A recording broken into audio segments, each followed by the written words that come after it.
Karibu sana katika chaneli hii. Hujakosea kubonyeza video hii. Leo nataka nikuelekeze jinsi ambavyo unaweza ukaifanya simu yako ya Android ikawa faster kabisa. Twende nikakuoneshe.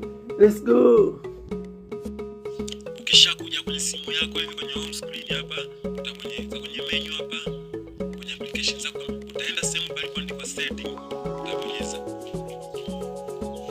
Ikishafunguka sehemu ambayo imeandikwa setting, utashuka chini, utabonyeza sehemu imeandikwa development option. Hii hapa. Utashuka. Angalia vizuri sehemu ambayo utaenda kuonesha, utashuka, utaenda.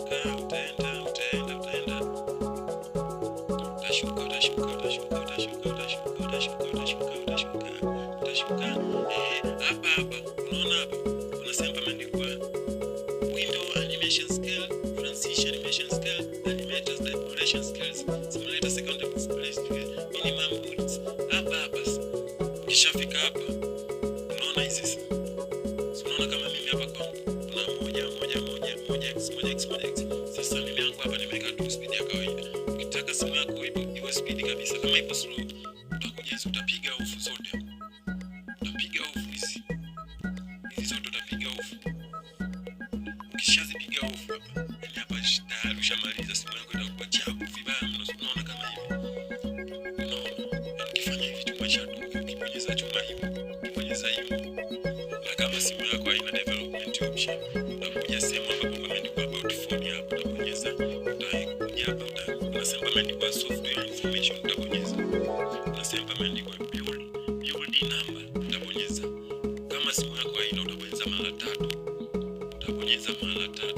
Kwa vile mimi simu yangu ni tayari hapa, so unaona hata nikibonyeza inaniambia developer mode has already been turned on. Kwa mimi simu yangu tayari.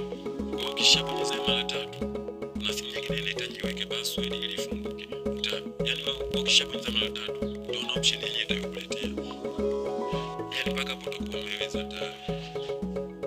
Na ukishafunguka utaikuta hapa chini kabisa development option, utaifungua, utaiwasha.